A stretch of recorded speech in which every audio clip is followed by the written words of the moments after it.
Versos e rosas. No roseirão da vida vivemos quase todos submersos. Porém, eu vivo bem feliz, plantando rosas e fazendo versos. Quando o sol desponta no horizonte, eu sinto do jardim a exalação. Começa então a rabiscar os versos, porque das rosas me vem inspiração. Os versos me acalentam a alma e me transportam a um mundo diferente. As rosas me transmitem a calma, o coração descansa, o corpo inteiro sente. Prossigo assim a minha vida, embora as trilhas sejam dolorosas, vou seguindo com a minha despedida, fazendo versos e plantando rosas. Ai, galera, vamos começar hoje, né? Essa conversa com uma pessoa maravilhosa. Nós já estamos conversando aqui há um tempo, vocês só vão ver a partir de agora, que é a irmã Eudoxia. E, cara, existem histórias que a gente não pode perder nesse mundo. E essa é uma história que vocês não podem perder. A gente está empolgadíssimo aqui. Se pudesse, nem ligava a câmera. A gente ficava conversando sem câmera o dia todo contando história. Sem câmera, acho que seria melhor. Mas, como eu sei que todos querem saber essa história, e é uma história que tem que ficar para a posteridade, um exemplo de homem, um exemplo de líder, um exemplo de cristão, principalmente. Mas vamos começar lá no Espírito Santo. Vamos voltar. O senhor nasceu no Espírito Santo, é isso? Eu nasci em 1941, na cidade que quase acabou agora com essa enchente que houve lá no Espírito Santo, Mimoso do Sul. Nunca se falou tanto em Mimoso do Sul, porque lá tem 3 rios, e os 3 rios. Então, eu nasci ali. Minha infância na igreja foi ali. E tive o privilégio de ser educado pela minha irmã fantástica. A gente estudava junto, um pouco mais de idade que eu, mas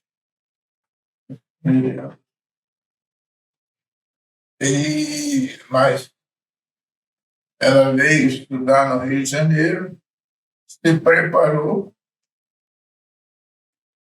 e eu subia nos bancos da igreja para poder recitar os poemas.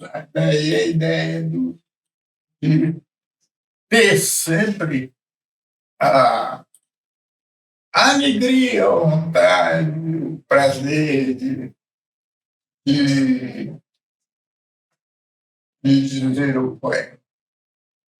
Porque foi com a minha irmã que a gente aprendeu e na igreja e nos cultos que tinham nas casas, eu tinha que falar, tinha que subir na cadeira, porque eu era pequenininho, tinha que subir na cadeira e falar. Então, foi assim. E o senhor falou que... Como foi a história da sua irmã antes dela vir para o Rio de Janeiro? Você estava contando para a gente. A minha irmã era autodidata, uma itinerante. A itinerante é aquela moça que era designada pelo IBER, pelo Instituto Batista Brasileiro, as senhoras é, elas sustentavam o trabalho aqui no interior, e eles viviam captando é, gente que pudesse dar frutos do futuro. E minha irmã, a itinerante, veio visitar, ficou encantada com ela, com a criatividade dela na roça, né? E perguntou se ela queria ir para o Rio. E aí ela, na mesma hora, disse que sim, mas que dependia do pai, mas deixar, né, autorizar. E foi, nessa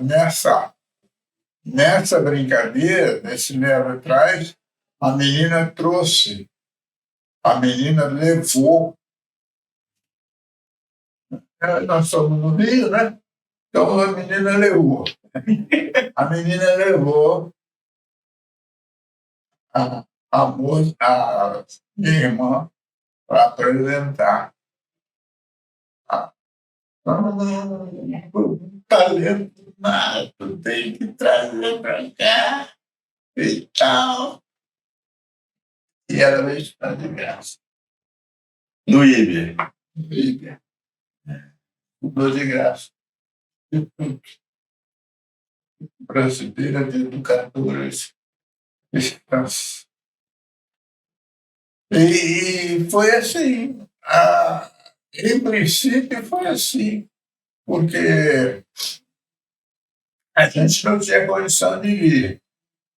Meus dois irmãos já tinham vindo. Eu fiquei sozinho com meu pai.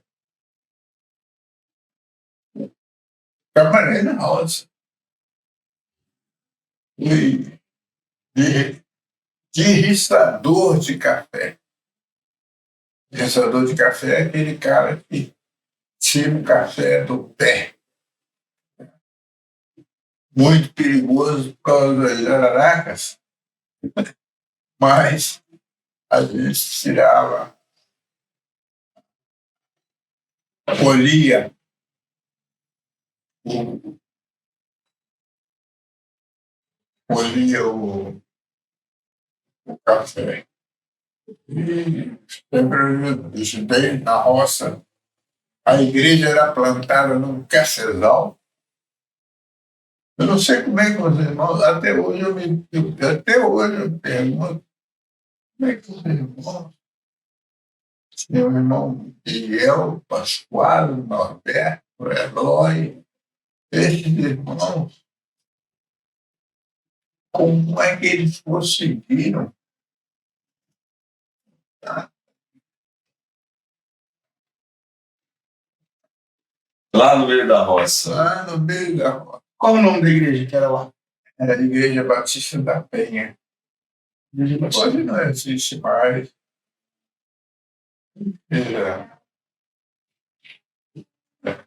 O senhor foi batizado lá? lá. Conheceu Jesus lá ou sua família já era cristã? Como é que é a história da sua família com a igreja? A minha irmã já era o concurso nos trabalhos com criança. E o papai sempre foi diácono. A única coisa que eu me lembro é que o papai sempre foi diácono.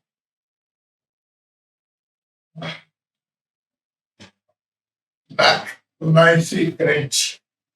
Só dizer que eu fui brincado, dizendo que eu costumo a igreja Eu já costumo ir à igreja desde o ventre da minha mãe. Ela não perdia isso. A gente fala que filho de peixe é peixinho, filho, né?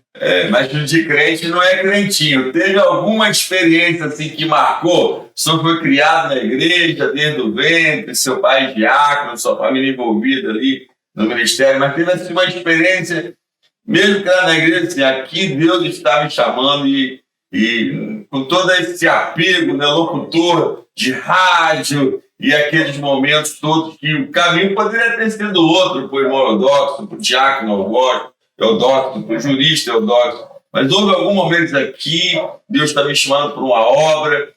Em toda essa história do amado aí, qual foi aquele momento que marcou e que o irmão entendeu que realmente o irmão tinha uma obra, um ministério em Cristo Jesus, e todo esse legado que o irmão deixou como diácono, por onde passou, das igrejas onde passou assim, ajudando a estruturar? Eu sempre participei, fui participativo.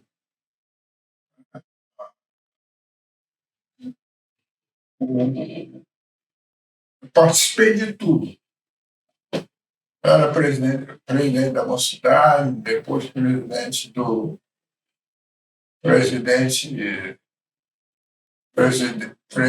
dos homens, depois presidente dos homens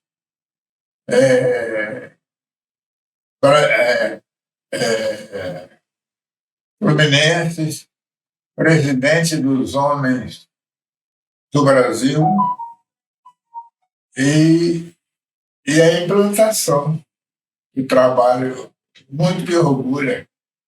A gente foi fazer lá o primeiro trabalho da organização dos homens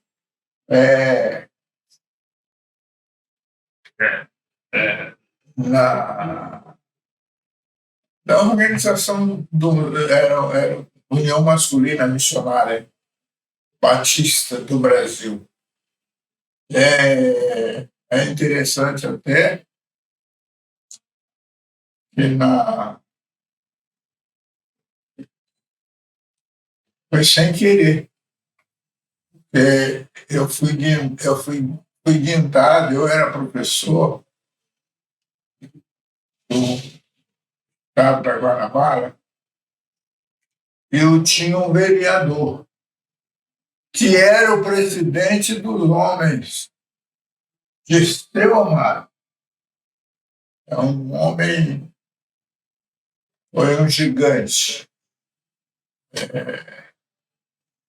Foi um gigante. A estrutura da União Masculina. O Dirceu, ele era vereador. Eu era professor. Um dia,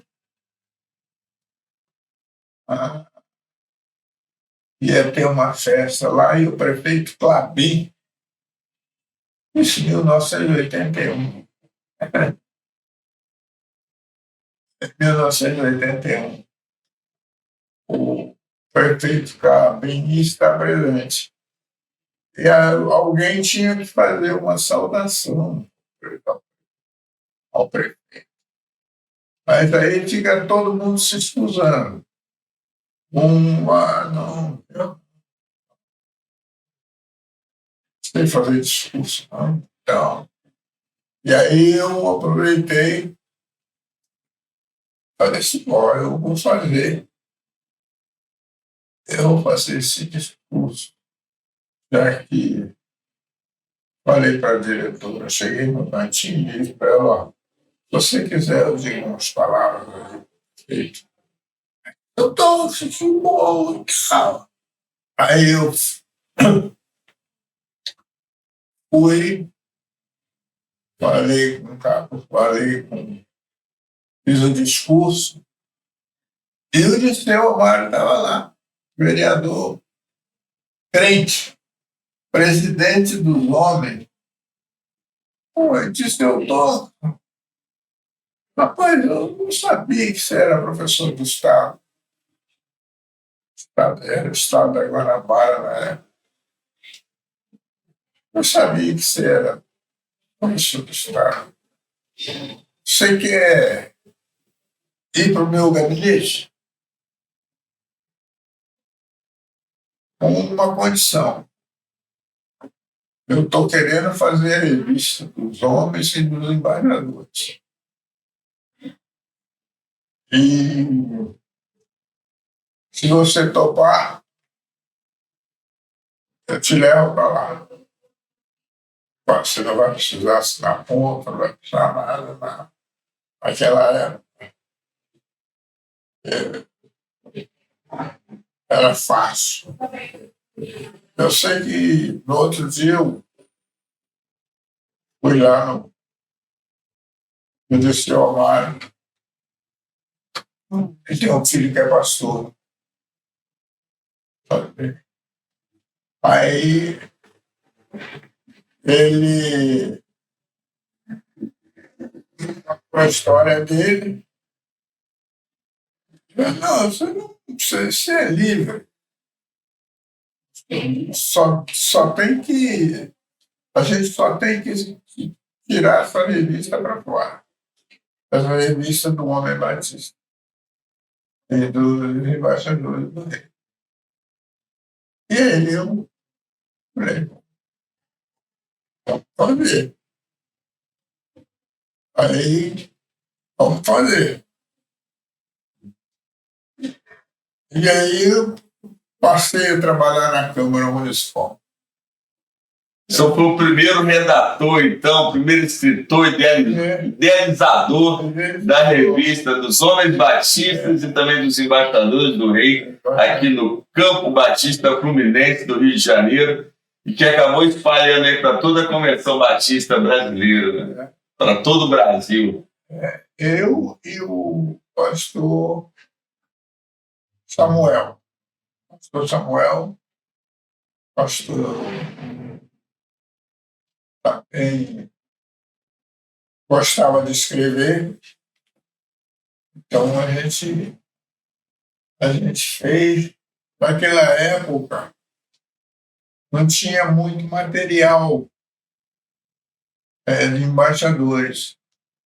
O que a gente fazia? A gente traduzia os sacrifícios do Maná, traduzir para traduzir o, traduzir do inglês para o português. E a gente foi, fez o primeiro, fez o segundo e fomos e partimos. Aí ele falou assim, olha, eu preciso de uma representante em Santa Catarina. Como Santa Catarina?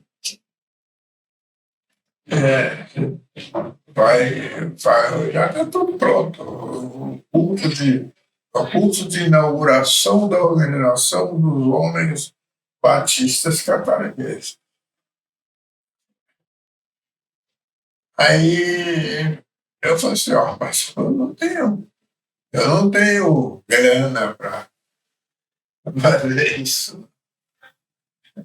Ele falou assim, não, você vai ter passagem, vai ter tudo. Eu tinha passagem e eles arrumavam sempre um lugar lá para dormir. Eu fizemos o trabalho. Aí depois fizemos em Pernambuco. Fizemos em Pernambuco e fizemos em Minas Gerais. Cidade de Varginha. Aí o trabalho E eu contava com a minha companheira, e até porque, Maurício, se alguém perguntar por que você nunca saiu dessa casa aí? Não, uma condição financeira melhor, você poderia estar morando. É o que todo mundo pensa, né? Tá morando na Barra, tá morando aonde, mora no centro e tal. Vender aqui e comprar lá. Mas aí, a proteção da vida. Aqui, você não escuta um barulho. Tem, mora 3 famílias e não tem, trancou aquele portão lá, não tem, não tem problema. Essa foi a saga da criação da revista Batista. E nessa época já tinha então inaugurado a Batista Memorial, aqui de Caxias. Já. Como é que foi essa história?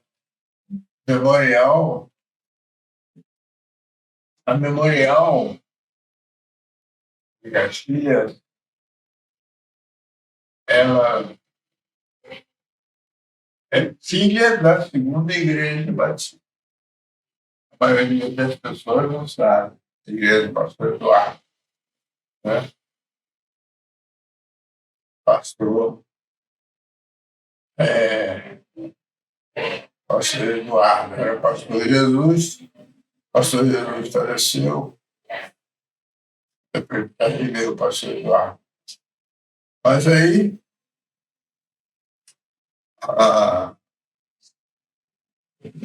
nós estávamos falando da Memorial. Como é que a Memorial surgiu? Ela é filha da segunda igreja. Agora,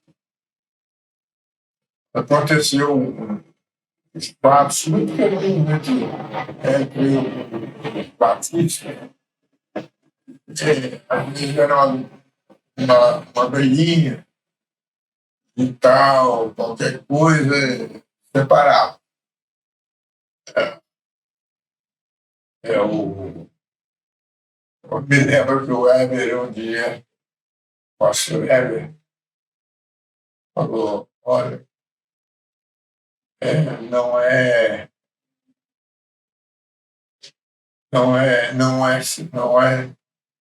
é separar, é compartilhar.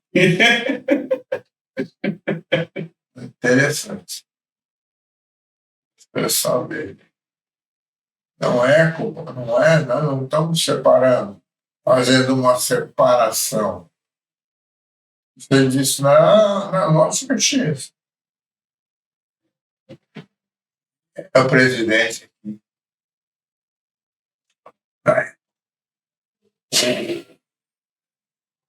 Então foi assim. Aí a Memorial surgiu uma briguinha da Igreja Central de Caxias. Ela existe, a Igreja Central. Ela existe. Ainda existe. Ela tem a sua sede, tem o seu rumo. Foi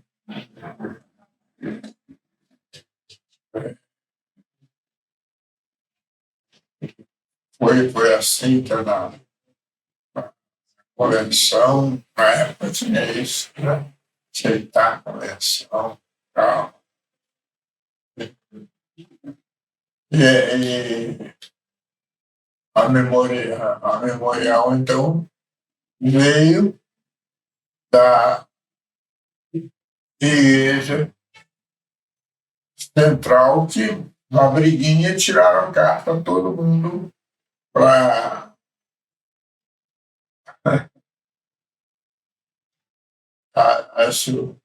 Acho interessante o sistema, né? O pessoal tirou carta, todo mundo tirou carta para segunda igreja e o pastor Gutenberg Faria Guedes fez, criou. E aí, senhor, mais quantos? Quantos foram na inauguração lá? Foram, eu costumo dizer que eram 24 pessoas e um garoto. O garoto era eu. Era o senhor quem estava com o pastoreio lá na época? Quem era o seu pastor? O pastor que estava pastoreando a igreja. Na fundação, quem era o pastor da fundação da igreja Fundação, Batista Memorial? o pastor Vital Rodrigues Cabral, que é um legado, um homem que deixa um legado fantástico, como educador,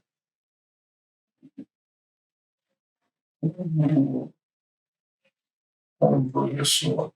Esse desfile que antigamente tinha, hoje não tem mais, tinha um desfile escolar. Sim, eu fiz. Eu desfilava. Desfilava. Esse desfile escolar foi ele que criou. Ele e o professor João de Oliveira, que é o dono do Coca. Eles dois fundaram esse desfile. Interessante que era civismo puro. Eles marchavam em volta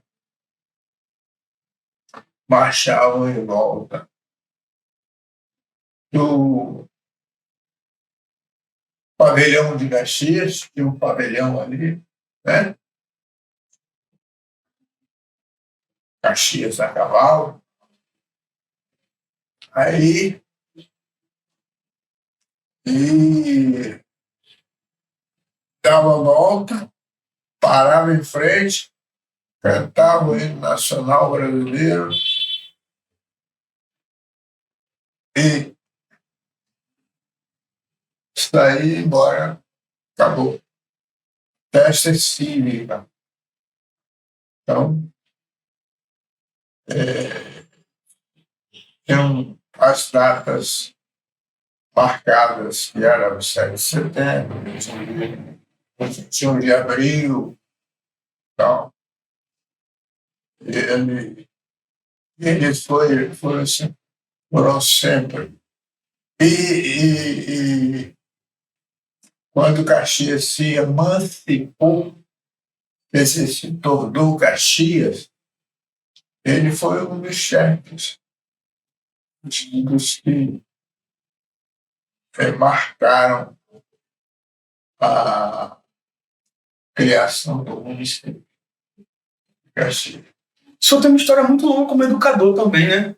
Quando é que começa isso? Esse querer de educar, de ser professor de escola bíblica? Minha vida como professor foi o legado de um pastor. Pastor da Penha, não me lembro o nome dele, mas já tem tempo, né? E pastor da Penha, Ele era professor de geografia. E, e meu pai era o zelador do Colégio Cruzeiro do Sul. O que era ser zelador? Limpeza, fazer a limpeza toda e tal. E eu ajudava o meu pai.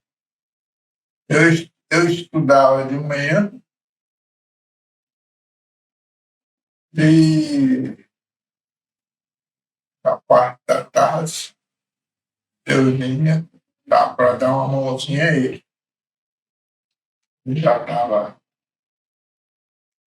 idoso, mas o meu primo, que era dono da escola, ele, professor Jair Alves de Freitas, que muita gente conhece, mas é o dono a escola na época. Chegou a ter 6 ônibus de escola, começou bem. E aí o professor, vamos dizer, aí o papai era o zelador. Meu pai era o zelador. Aí um dia eu estava ao lado da latrina, né? O pessoal não sabia que é latrina. Não, só de hoje sabe que ela treina, não. Estava lá da bacia, né?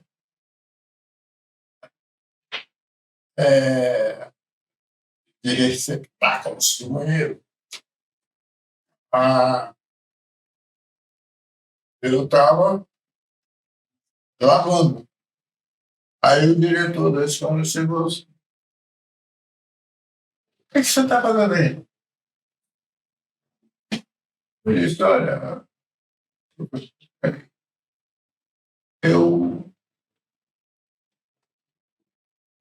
estou ajudando meu pai. Ó, passa lá no meu gabinete logo mais, a gente conversar. Aí, tá bom. Aí eu fui lá conversar com ele, era meu primo, né? Então conversei com ele. Aí ele me deu um emprego, falou assim: ó, de hoje em diante você vai passar a ser entregador de carteira. Criaram aquela carteira de compareceu. Lembra? Você dava o carimbinho de 300, né? Para poder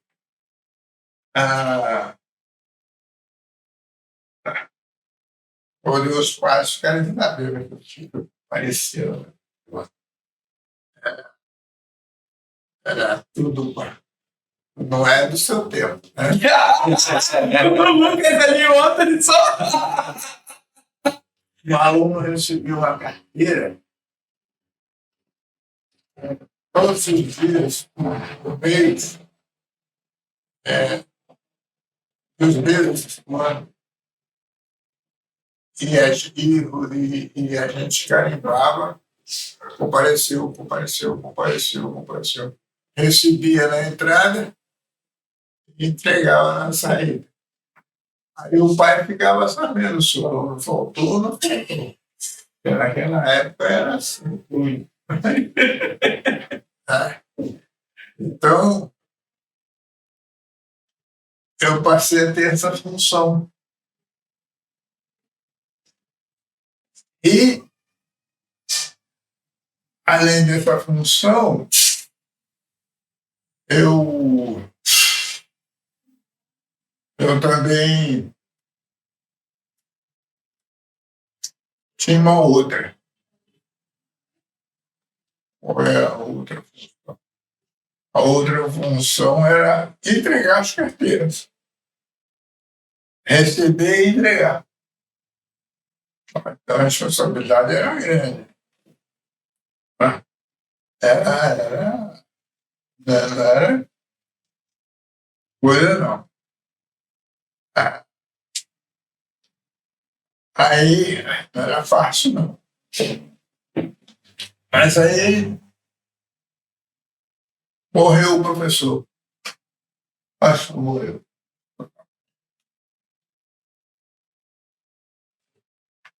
Eu falei, caramba.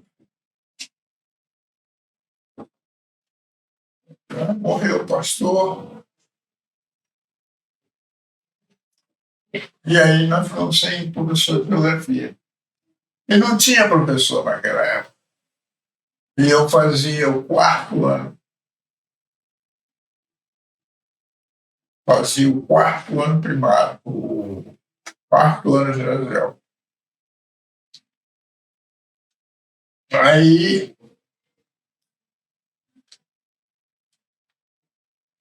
vamos lá. Fazia o 4º ano ginasial. E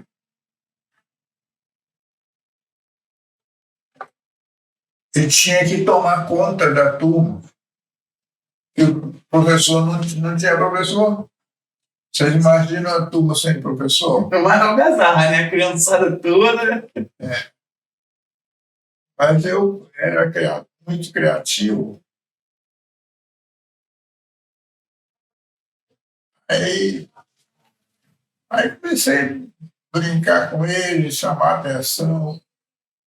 Tal. Você está explicando? Então, o pessoal começou a aceitar a minha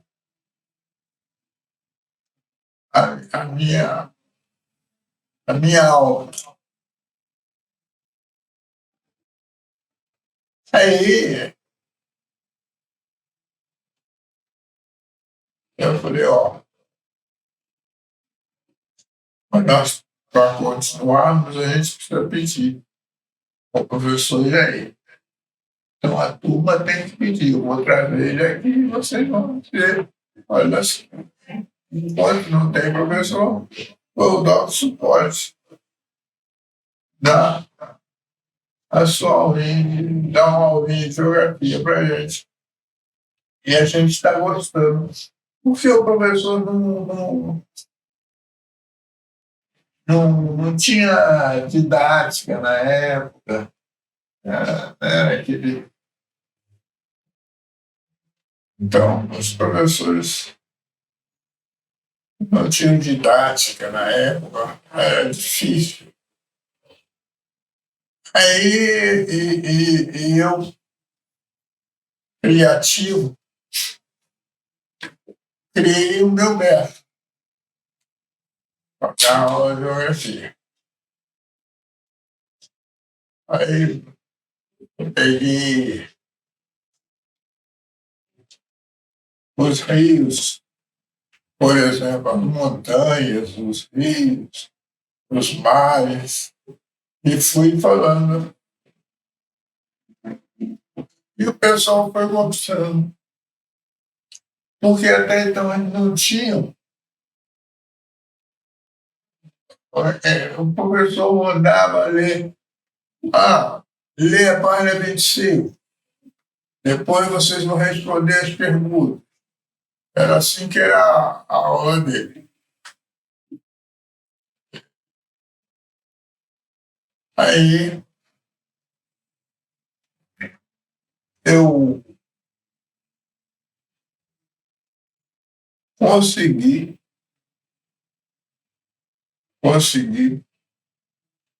que o Jair deixasse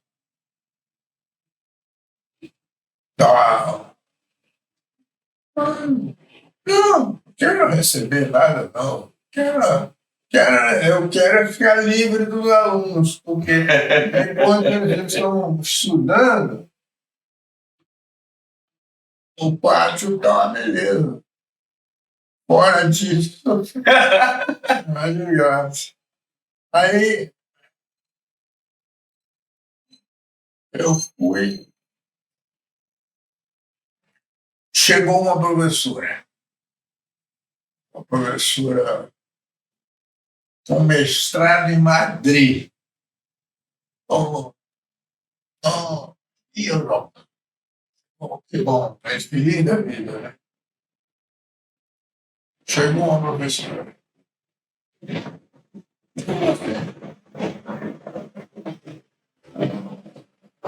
Chegou uma professora. Então, ela vai começar amanhã. Você ajuda a introduzir ela e tal. Sabia que eu tinha domínio de turma. E, e aí, mexeu comigo. Eu fui, apresentei.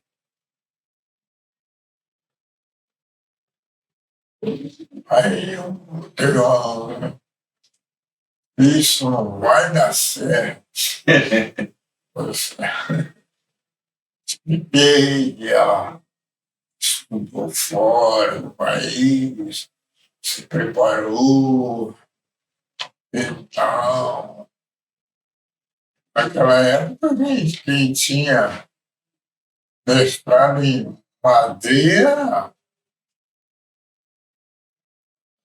cara, bambam. Aí,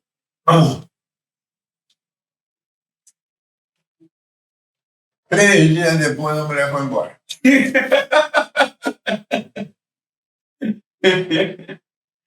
Foi o primeiro dia e falaram com o professor: olha aqui,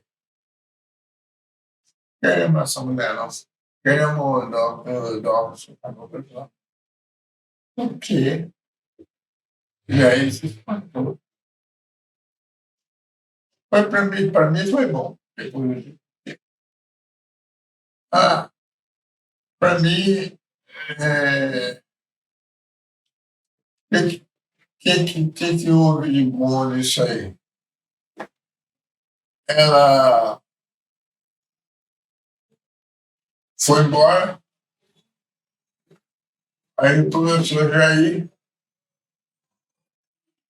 foi lá e anunciou, o pessoal recebeu um palmas. Recebeu um palmas. E aí eu vi que eu tinha problema. Então, mas eu dou, ele conversando com o pastor Altamiro Alferino de Oliveira, que dormiu, os pastores todos aqui eram professores, todos. Aí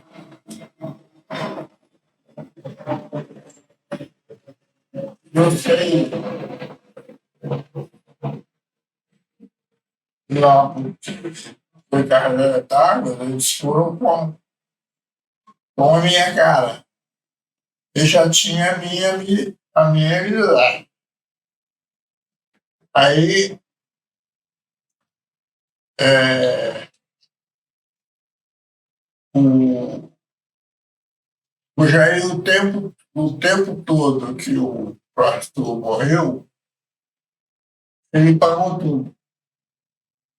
Não, você deu as aulas, os alunos ficaram satisfeitos, e eu vou te pagar. Não esperava, né? Esperava meu salário ainda. Não, bom. Aí o Altamiro disse assim: professor, o Rodolfo não pode dar aula, não. Ele não tem autorização. Ele vai para o primeiro ano do segundo grau, não, não tem autorização para isso, não. Aí o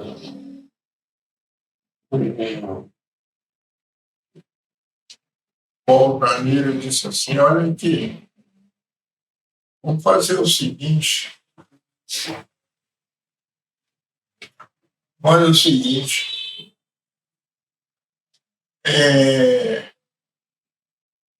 Você assina para ele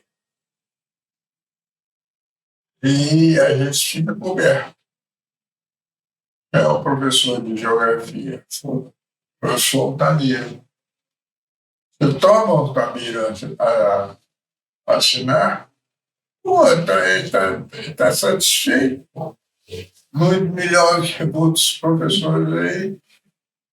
Então, ele está feliz, os outros são felizes também, então, do aluno. Então, vamos lá. Aí eu passei. Quando chegou dezembro, ele falou: olha aqui, você tem que conseguir uma autorização. Mas aí, o próprio Altamiro não tinha professor de geografia, aí ele não tinha professor de ciências, e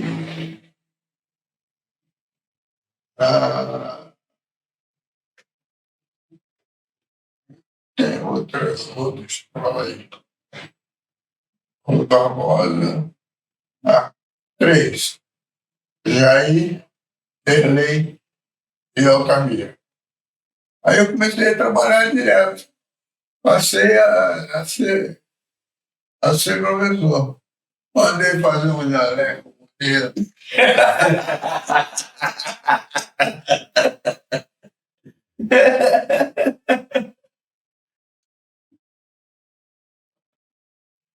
E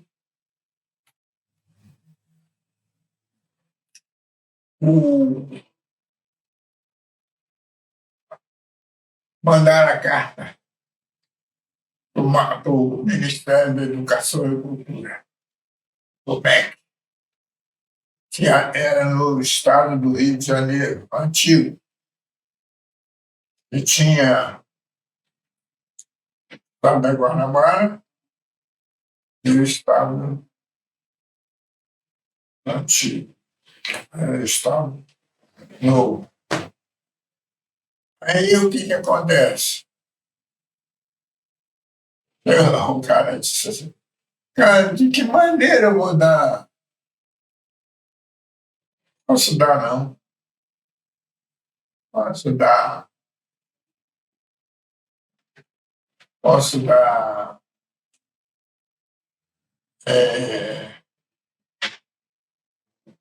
autorização, não. Porque primeiro, se ele desse autorização, estava feito, porque valia para três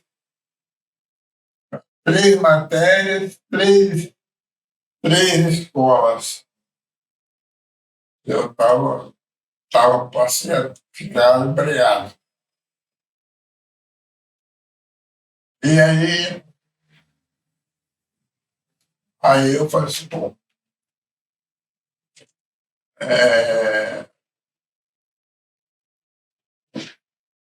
o professor Nelson França era o chefão do Rio de Janeiro. Aí ele falou assim, mas o Jair me pediu. O Jair mandava no sindicato aqui, o sindicato dos patrões aí, e ele mandava. Ele pediu, aí o Jair deu. O Jair deu, o Nelson França deu a autorização, mas só com uma condição. Eu tinha que fazer um curso de verão em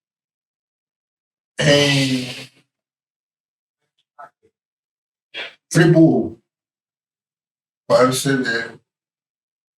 Tudo era difícil para a gente. Você, a turma não lutar mesmo, não buscar, não acha. Só. Tem que fevereiro. Tem que fazer o curso em fevereiro. Se ele conseguir fazer o curso e conseguir a aprovação, é comigo mesmo. É. Aí eu fui fazer o curso, fiz o curso, e aí eu passei para a faculdade, peguei logo a autorização, para gramacia. Na época ainda existia gramacia, a faculdade de gramacia. Depois fui para Valença, e em Valença eu engrenei. Eu fiz direito, fiz, fiz direito, fiz ah, pedagogia,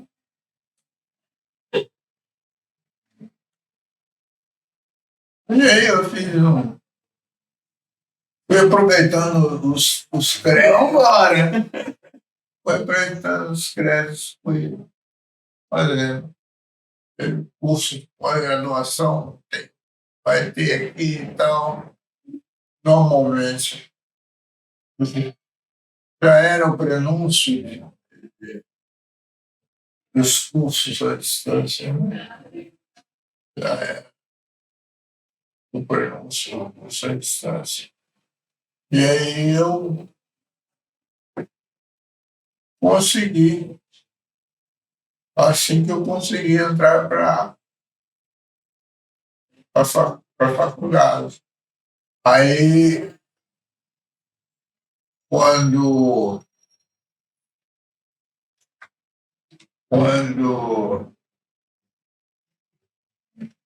eh, surgiu a oportunidade, teve um curso em Belo Horizonte, que era feito nas férias. Você fazia nas férias, janeiro, naquela época era janeiro, fevereiro e março, né? Vocês não são desse tempo. A aula era janeiro, fevereiro e março, férias. O professor tinha 3 meses de férias. Bom demais! Aí eu fiz. Aí eu fiz esse curso. Três períodos para fazer pós-graduação. Depois eu fiz um na PUC, e pós-graduação também. Aí consolidou o meu trabalho. É um fato interessante. Um professor de linguística, Massa Primos, era o nome do cara. Ele era tratado assim, Massa.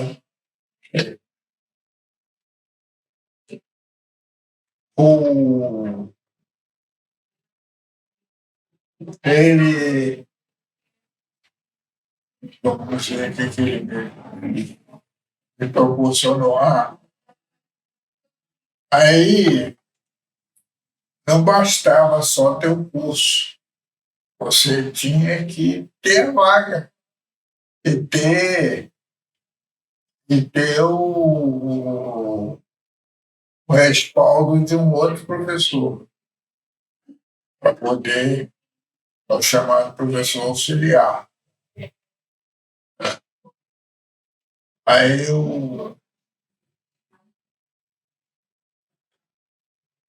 o Erdi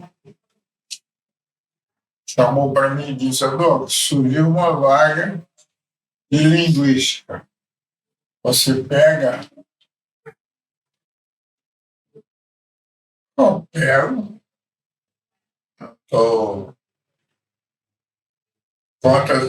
São tantos períodos, dá para cobrir tranquilamente.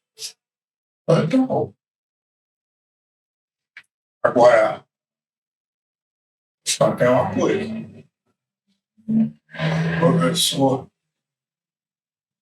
tem que te conhecer, tem que saber quem você é. Então você vai ter que passar um período aqui e tal. Tá bom. Vamos lá conhecer. Aí entramos numa salinha para conversar. Aí ele olhou assim.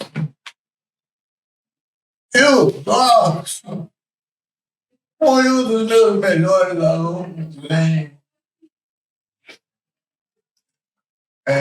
linguística.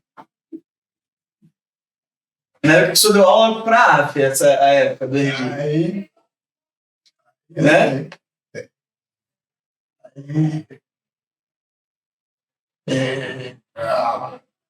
A arte tinha 3 departamentos. O ISE, Instituto Social, Ciências Contábeis e Contabilidade. Eram os cursos. Né? Depois vieram os outros cursos. Né? Que época é isso que você dá aula lá na AF? 72, 73. E você deu aula de que? Era linguística que você dava aula lá? Tem aula de linguística, tem aula de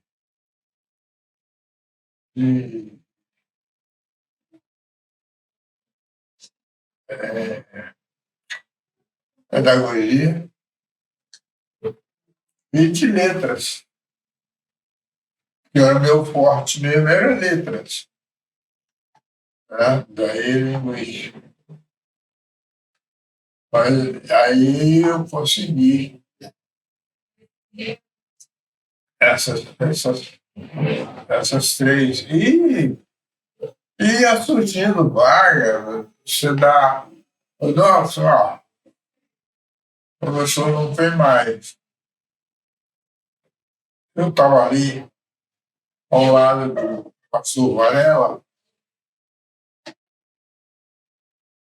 e isso me ajudou também. Como é que você conciliava essa história toda de pedagogo e professor com a sua vida cristã? Como é que era a conciliação disso? Cara. Eu tenho que assunhar a minha vida toda essa. É muita coisa. Que eu fiquei sabendo, eu ajudava na embaixada, era líder da mocidade dos homens, né? Dos presbíteros. Dos diáconos. Era líder. Tem até uma história que sofretou um avião. Como é que tá? Conta pra gente aí. Na época do avião, 94. 94.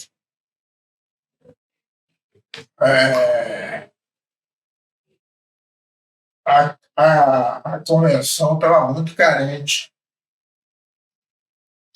Ela precisava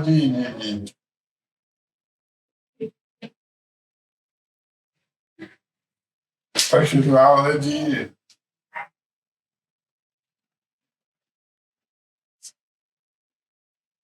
pode falar. o- ela estava muito carente. Por que estava carente? Porque era pouca gente. Nós batistas eram 800.000. Era nessa. Eu não perdi uma convenção. Então eu estava sempre lá no meio do Papini, do Sorém, do Cashel, então, Smith, do Shedel, do Saião. Saião mesmo, você não tem ponto com ele.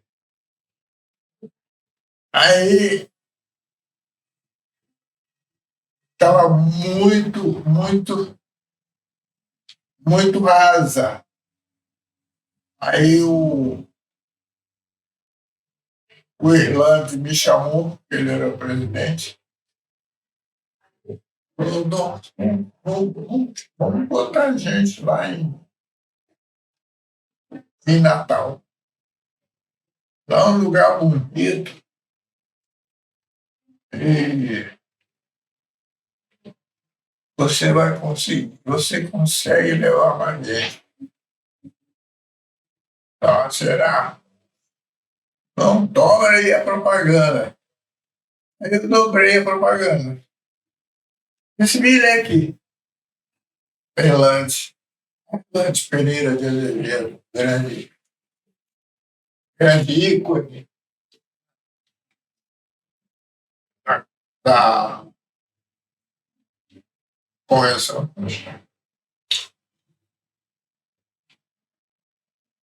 Aí, chegou no avião, esperando 105 pessoas.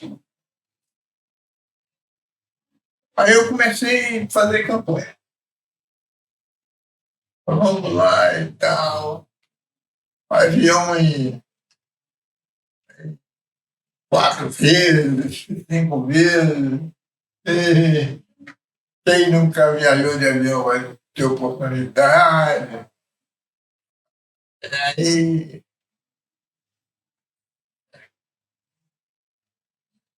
Aí, aí eu conseguimos 105 pessoas para levar uma convenção em Natal. Foi uma das maiores convenções. A convenção de Por que foi 94? 1994. Por que foi 94? Porque o Fanini tomaria posse em novembro da Aliança Batista Mundial. Então você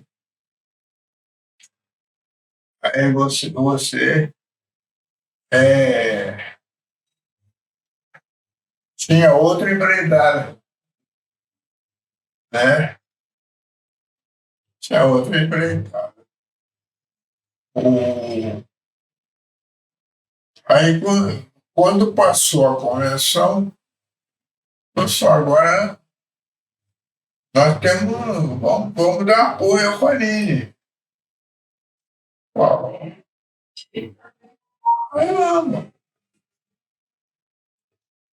E eu tinha carta desses obreiros, porque existia muita picaretagem na organização de caravanas. Aí eu consegui cartas de vários obreiros representando. E aí, foi legal. Eu consegui. Bom, aí veio novembro, foi novembro. Ah, Aliança Batista Mundial. Eu também tinha vontade de ir, né? Fizemos um esquema. Em Gênero, você não pode levar alimento. No voo. Agora, principalmente. Aí a gente botou quilo de feijão aqui, a mala do Marçal, e ali nós vamos com. A gente fez a nossa carga e conseguimos entrar na Argentina sem problema de alimentos. Pensei que ia ser a mesma coisa quando eu fui a Paris. Aí quando a gente chegou em Paris, a primeira coisa que eles fizeram foi quebrar tudo e jogar fora. Ai, caramba. Escova de dente, pasta de dente, repelente, essas coisas assim de uso pessoal quebraram. Irmão Dobson, os meninos estão ali, já falou, a gente está tomando um tempo do senhor, mas eu gostaria de fazer uma pergunta. Qual seria a mensagem que o senhor tem para os jovens de hoje, que estão no evangelho, que estão estudando, trabalhando? Qual a mensagem que o senhor daria para a juventude batista, né, de hoje em dia? Olha, hoje ninguém consegue nada sem estudar. Eu chamei meu neto aqui. Talvez. Vocês não o conhecem? Saber quem é? Deu a escorga dela e tem uma filha.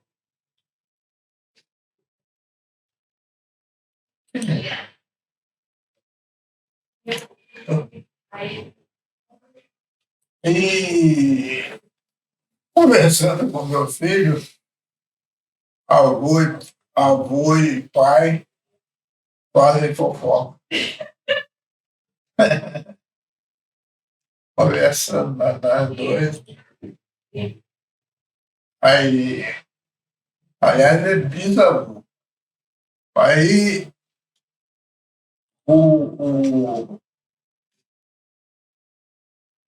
eu falei para ele não. Meu filho, nas entrelinhas, disse que não estava dentro deles. Não ia prosperar, não ia bem. Não ia bem. E ele tem um curso de teologia. Ele tem um curso de biologia. Fez um segundo curso de biologia. De pós-graduação. Eu falei, cara, é porque ele disse que chega em casa, a mulher já está com o neném esperando, pronto, bonitinho, para ir para a pracinha para tomar sorvete.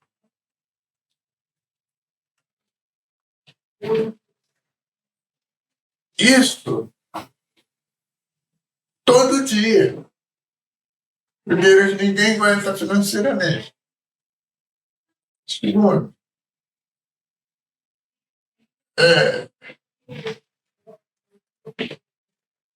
E não funciona, não. Fica um tempo morto, né? Aí ele, meu filho falou assim, aí eu falei para ele, vem cá, cara, chega, chega do trabalho, pega a sua prancheta, o seu tablet, o seu não sei o quê, e vai estudar, vai estudar, vai se preparar, vai se aprofundar. Você tem condições, você é um cara inteligente, você tem que fazer isso. Você chega em casa, a minha orientação para ele. E essa é a orientação para a juventude. Os jovens. Olha aqui, vai estudar, vai, pega, pega o material e vai estudar. Deixa a mulher lá tomando conta do filho, porque essa é uma das funções da mulher. Mas ela não conhece. É isso. Olha, se você souber caminhar, vai. Chega lá, olha, vi um curso assim, vou fazer. Quando você vir, você teria já feito aí uns 3 ou 4 cursos, porque só estudando é que você consegue alguma coisa. Não adianta, tem que estudar, tem que estudar. Infelizmente, a gente, o nosso tempo já passou. Acho que uma das vontades que eu tinha era trabalhar em virtual, orientar. Poxa, no nosso tempo, tinha que ter vontade. No nosso tempo, tinha que ter vontade. Mas agora há muita distração. Então, tendo vontade, vai, vai vencer. E não adianta. Sem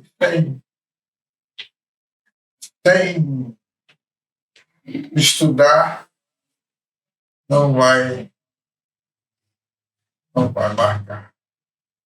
Então, o interessante é que a gente trabalhe dentro do visual. Estude. Pô, não sei se vocês veem televisão. Eu não tenho muito tempo. Eu tenho muito tempo para ver televisão.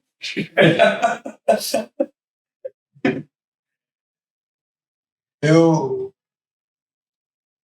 mas olha, cara, existem cada curso.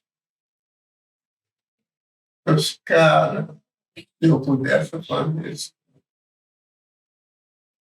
eu pudesse fazer isso aí. Eu pudesse fazer isso aí. Por quê?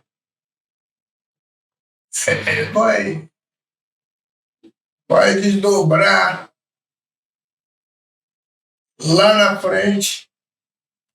É como se forem as águas de um rio. E há uma frase que eu quero deixar aqui do meu pai. Ele dizia o seguinte: as coisas ruins, as coisas boas da vida custam dinheiro. As coisas boas da vida custam dinheiro. Mas as coisas ruins custam muito mais ainda. E às vezes o cara não tem para fazer. Eu, sinceramente, eu já tinha morrido. Aí não vamos entrar em questões teológicas, né? Mas, sinceramente, pelo que eu passei, o pastor viu momentos difíceis da minha vida.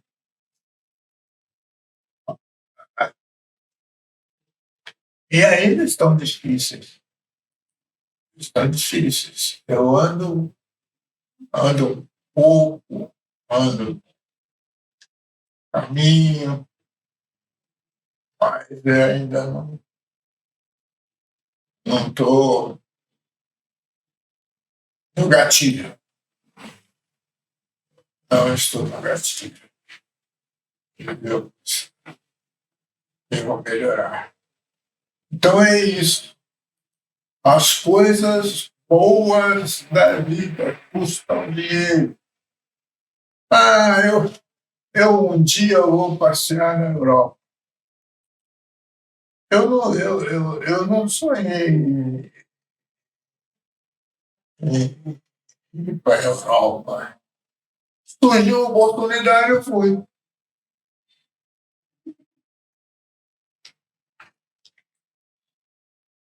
Tive a oportunidade de ir a Paris, a oportunidade de ir a Lisboa, a Ilha de Malta, aquela da fogueirinha lá do Paulo, a Barcelona, e lá no Camp Nou. Então, é prazeroso você se sentir ali na. Eu estou em plena Veneza, plena Praça de São Marcos.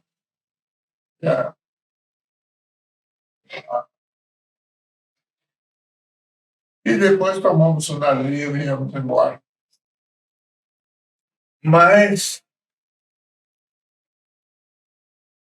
para isso, não tem jeito. Tem que estudar. É o recado que eu deixo. Muito bom estar aqui com o nosso amigo, Diácono Eudoxio.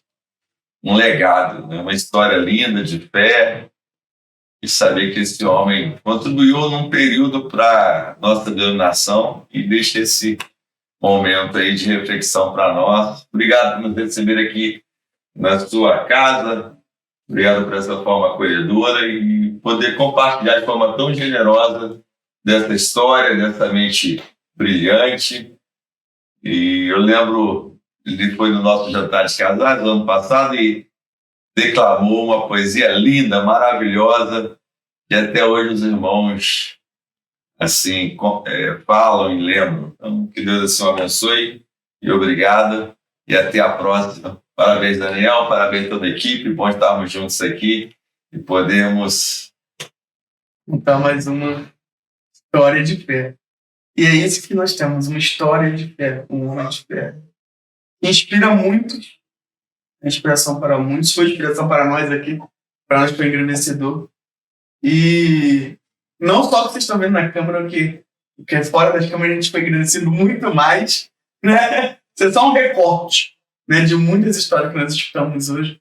E eu agradeço a Deus por ter, assim, um homem como o senhor que pode nos dar o exemplo e falar. E conciliou o estudo, conciliou a igreja. Foi bom para ambos os lados, foi referência para ambos os lados. Então, assim, eu como um jovem cristão posso ver, cara, eu posso ser bom para ambos os lados, eu posso ter um bom acadêmico, eu posso ser bom na igreja, e uma coisa não me tira da outra. Na verdade, elas se somaram, né? Somando. Quando você vê, você está dentro. Isso é importante. É lógico que as dificuldades vêm, mas a gente tem que tentar superá-las. Tem que passar por cima delas. Não. A vida não tem valor. Por exemplo, nós falamos muita coisa aqui sobre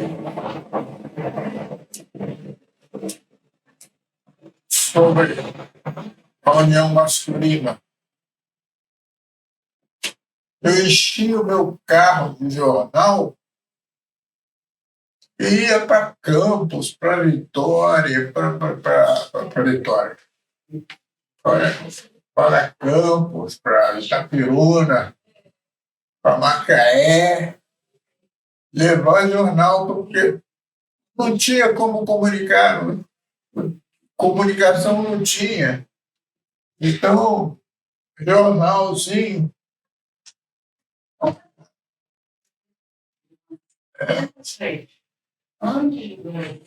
Deus Naquela época era muito mais difícil, né, Mandox? Na época era da datilografia, né, do jornal, da impressão, do mimeógrafo. É verdade. E você chegava de surpresa na casa do irmão. Igual a gente chegou aqui hoje, né? Chegamos de surpresa na casa do irmão. Muito obrigado, irmão Mandox. Bom estar com vocês. Graça e paz. Amém.